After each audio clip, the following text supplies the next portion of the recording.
Hey guys, it's Barz here, the self-proclaimed hip-hop historian, and this is the 145th episode of my series, where I grab a vinyl from my collection, talk about why I love it, what influence it has, and what its place is in the grand scheme of hip-hop. So while I've already discussed Sean Price and Rockness Monster through my relatively recent review for Helter Skelter's infamous debut Nocturnal, I felt it was high time to discuss a solo Sean P record because I haven't really covered him as much as you'd probably expect from a top 10 rapper of all time for my taste.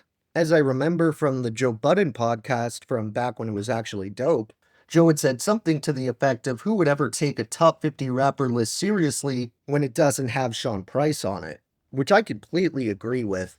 And there's actually a pretty sick radio freestyle with Sean and Joe where they trade off bars, and I'll link it down below if you want to check it out, though it is just the audio.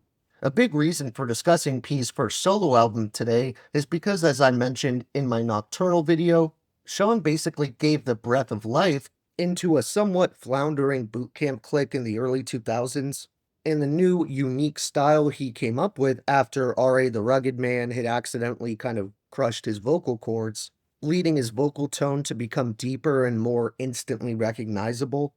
He matched this with his trademark pocket he would often flow within that sort of took a page from that MF Doom manual in the way that both would often use the same approach time and time again, but they would bend and twist it to fit into these different contexts. It never comes off like either legend is out of ideas or just giving every beat the exact same treatment. Instead, it more feels like these guys have such undeniable presence and command of the mic that they own whatever instrumental they tackle, molding into something that sounds like it was created for them specifically. Of course, with all their classic releases, Boot Camp Clique still had plenty of fans going into the early and mid 2000s, but their emotion was starting to slow down a bit, and their approach was starting to become in danger of growing tired and stale. To quote Black Moon's Buckshot himself, Ruck saved us. We were near done. Financially, we were close to the red button. And he also goes on to detail how some of the fans started to feel like boot camp was beginning to wear out their hardcore real hip hop angle. However, when P came out with this brand new style and energy, it didn't just revitalize BCC and begin a new chapter for Sean. All of the members themselves became genuine fans of this new updated version of Ruck, which inspired them to work even harder and improve their pens to try to keep up.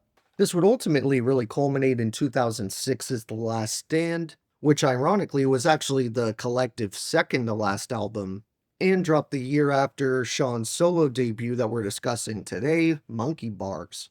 Sean would continue dominating his space of the rap game until his tragic passing in 2015, and would release a number of quality LPs in between his first solo album here and 2017's Imperious Rex, which was his final solo project. A couple of my personal favorites include Jesus Price Superstar, Mike Tyson, and of course the third and final Helter Skelter album, Dirt or The Incredible Rap Team, that Rock and Ruck dropped in 2008. One thing all of these albums have in common, next to the killer bars, rhyme schemes, and chemistry, is some of the most enjoyable production you can find from this era of hip-hop. You have to keep in mind the mid to late 2000s may have had plenty of underground classics and innovative acts, with just a handful being Little Brother, Blue in Exile, Lupe Fiasco, or the solo work LP was doing. But there's a lot of music from that time that hasn't aged too well, and even MCs who avoided trends and tried to emulate old school rap often didn't know how to modernize the sound and make it appeal to a younger demographic. But with Sean P's transition came his ridiculous ear for beats, which he's proven time and time again by picking instrumentals that sound fresh and current even for today, but at the same time are still conducive to that old school in-your-face boom bap that Sean Price was born to do. Even on Monkey Bars, his beat selection is just stellar and has pretty much aged just as well as his later work, all of which really don't have a moment where P isn't giving us his 100%, be it with his dense verse structures and rhymes, his looming stage presence, or even his humor, which if you're familiar with him is to be expected, is I'll put P toe to toe with anyone in the genre as the most hilarious rapper. If you haven't seen any of Sean's sketches that are up on the Duck Down YouTube channel, you definitely need to do yourself a favor and check them out.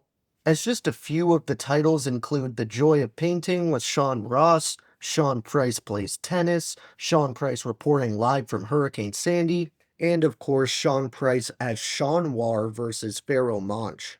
This inherent sense of humor makes a really interesting contrast for his super tough and true to life I'll punch you through a window energy. His words, not mine. Also, from what I can tell, it's almost as if this new demeanor and presence on the mic was just inside him all along and waiting to be broken out. Because he doesn't need any time warming up and slowly dipping a toe into this new attitude. A great example is the title track, which comes at the very end of Monkey Bars, where over samples of jungle noises and loops in the background, kind of reminiscent of the Jungle Brothers debut, which Sean actually references in the first verse.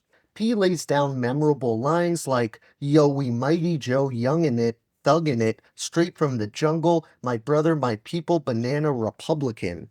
Orangutan slaying Chewbacca, not Raga, 2 socks full of rocks so the cops watch us. Yo, we smoke weed, pop pills, drink liquor. We do the knowledge, read lessons, think quicker." Or the part where he says, "Listen, let it be known, stepping on rose petals led to the throne. I'm the motherfucking king, getting head from this hoe, in the Who Knew estate in Jersey with Jay Williams, drinking Amstel Light, shooting at clay pigeons." Probably the most memorable one-liner is from the killer Ninth Wonder produced track Heartburn, where Sean says, "I love selling nicks at night, go home to my son, roll a spliff and watch Nick at night." Ninth Wonder isn't the only legend who contributes instrumentals to this LP, though. We also get beats from Ayatollah, Dub Z, Edward Maximilian III, Justice, Crisis, Clef Dollar, Moss, P.F. Cutton, Fat Babies, Star.com, Tame Mason, and Ty Deals. You also get a good heap of Bootcamp Click related guest appearances, including Buckshot, Starang Wanda, and Louisville Slugga of OGC, Agala, Rusty Jux, Tech and Steel of Smith & Wesson, and of course Rock or Rockness Monster. For this one, my 3 favorite songs overall would definitely have to be Heartburn, Slapboxing, and Onion Head.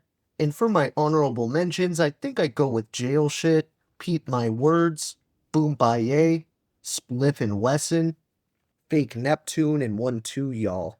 Thank you for watching my 145th video. Next time we're going to talk about a movement and collective that took a much different approach to 2000s hip-hop from Duck Down. So check in for that one, and if you enjoyed, be sure to like, subscribe, and let me know what your favorite moments off this late legend solo debut are.